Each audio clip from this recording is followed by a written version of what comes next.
নমস্কার, আপনারা দেখছেন রাখি ক্রিয়েশন। সাথে রয়েছি আমি রাখি। রাখি ক্রিয়েশন, রোজ কিছু নতুন হোক। আরও একটি নতুন ভিডিওতে আপনাদের স্বাগত। হ্যাঁ, এই চাট অবশ্য আমরা সকলেই খেয়ে থাকি, তবে আজ একটু অন্যরকমভাবে নিজের মতো করে মি স্টাইল চাট তৈরি করছি, যেটা হাই প্রোটিন। কিভাবে তৈরি করব, এর মধ্যে আমি কি ব্যবহার করলাম চলুন দেখে নেওয়া যাক। লাগবে অঙ্কুরিত ছোলা। এর জন্য ছোলাটাকে 2 দিন লাগবে আমাদের অঙ্কুর তৈরি করতে। একদিন নর্মাল ভিজিয়ে রাখতে হবে, 6-7 ঘন্টা পর জল থেকে তুলে একটা কাপড়ের মধ্যে দিয়ে ঢাকা দিয়ে রাখতে হবে।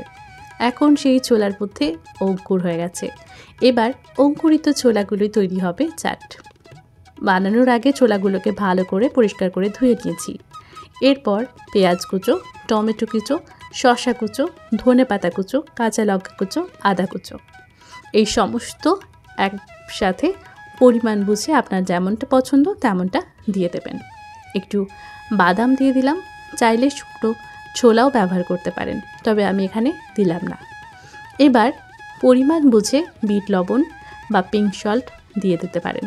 যদি বাড়িতে না থাকে তাহলে সামান্য পরিমাণে খাবার লবণ, যেটা বাড়িতে ব্যবহার হয় সেটাই দেবেন। দিয়ে দিচ্ছি ভরে ভরে 1 চামচ গোলমরিচের গুঁড়ো। বিট লবণ আর গোলমরিচ একসাথে মিশে দারুণ একটা টেস্ট তৈরি করে। দিয়ে দিলাম একটু চাট মশলা। আমি এখানে চাট মশলা অল্প করে ব্যবহার করছি, আপনারা চাইলে আপনাদের স্বাদ অনুযায়ী একটু বাড়িয়ে বা কমিয়ে নিতে পারেন। এর মধ্যে একটু ভাজা জিরেও দিয়ে দিয়েছি। এবার এই সমস্ত উপকরণ একবার সুন্দর করে মাখিয়ে নিচ্ছি। হাতের কাছে একটু পাতিলেবু ছিল না, তাই ব্যবহার করেছি একটু বেশি করে চাট মশলাটা।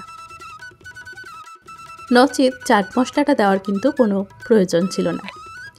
এবার এটা সকাল সকাল ব্রেকফাস্টে রাখুন, তারপর দেখুন কতটা এনার্জি আপনি পান সকাল থেকে।